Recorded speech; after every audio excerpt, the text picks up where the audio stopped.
3, 2, 1. It was a summer to remember. London's 2012 Olympic and Paralympics were a chance for Brits everywhere to bask in the reflected glory of their podium-topping athletes.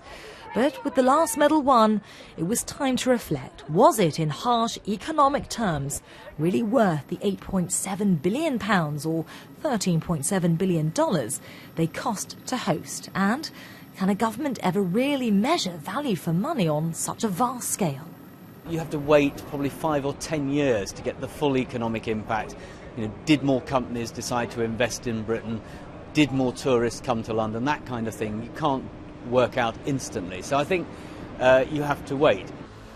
Indeed, trying to work out if hosting an Olympic Games is value for money, its economic return.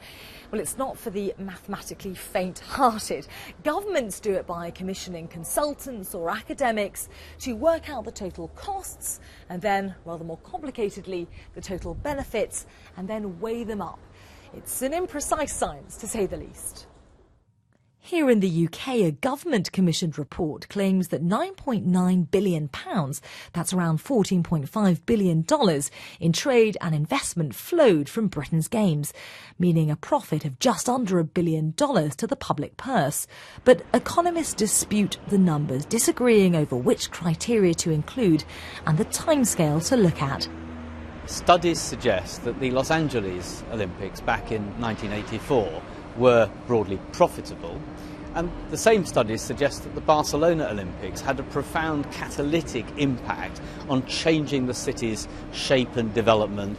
On the other hand, in Athens, it was clear the story was almost exactly the opposite, that the problems in getting it all completed on time and then subsequently the pictures of the facilities not being used had exactly the opposite impact.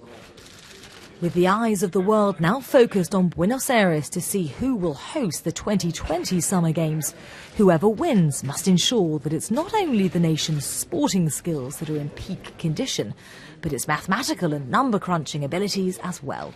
Alice Baxter, BBC News.